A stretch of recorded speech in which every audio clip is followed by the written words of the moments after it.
பெரியார் எங்க கொள்கை தலைவர். பெரியார் சொன்ன கடவுள் மறுப்பு கொள்கையை மட்டும் நாங்க கையில் எடுக்க போறதே இல்லை.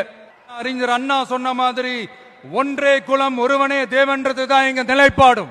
அண்மையில் நடிகர் விஜயினுடைய தமிழக வெற்றி கழகத்தின் மாநாடு மிக விமர்சையாக தமிழகத்திலே வெற்றிகரமாக நடந்து முடிந்திருக்கிற சூழ்நிலைகளில் அந்த மாநாட்டிலே அதிகமான விடயங்கள் பேசப்பட்டிருந்தன. குறிப்பாக எதற்காக இந்த கட்சியை ஆரம்பித்தோம், ஏன் ஆரம்பித்தோம் என்கின்ற விடயங்கள் அதிகமாக பேசப்பட்டிருந்தன.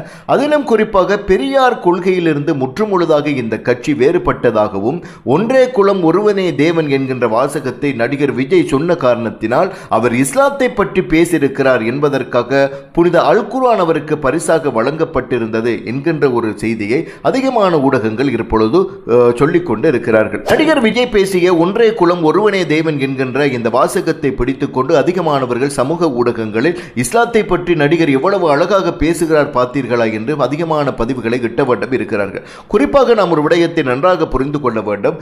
தேர்தல் காலங்கள் வந்தாலோ அல்லது புதிதாக யாராவது ஒரு கட்சியை ஆரம்பித்தாலோ இவ்வாறான பல விடயங்களை பேசுவது வழமையான ஒரு விடயம். ஆனால் இஸ்லாமியர்களுக்கு எதிராகவோ இஸ்லாத்துக்கு எதிராகவோ அந்த நாட்டிலே ஏதாவது பிரச்சனைகள் எழுகிற போது இவ்வாறு பேசியவர்கள் அவர்களுக்காக களத்தில் நிற்பார்களா என்று கேட்டால் அதுதான் மிகப்பெரிய ஒரு கேள்விக்குறியாக அமைகிறது. கடந்த கால வரலாறுகளை புரட்டி பார்க்கிற போது இலங்கையாக இருக்கட்டும் இந்தியாவாக இருக்கட்டும் அங்கே வாழக்கூடிய சிறுபான்மை இனத்தவர்களான இஸ்லாமியர்களுக்கு பல சோதனைகளும் வேதனைகளும் நடந்திருக்கிறது. இவ்வாறு இஸ்லாம் குறித்து பேசியவர்களும் இவ்வாறு பல வாக்குறுதிகளை அள்ளி வீசியவர்களும் அந்த மக்களுக்காக ஓடி வந்து முன் நின்றார்களா என்று கேட்டால் அதுவே மிகப்பெரிய ஒரு கேள்விக்குறிதான்.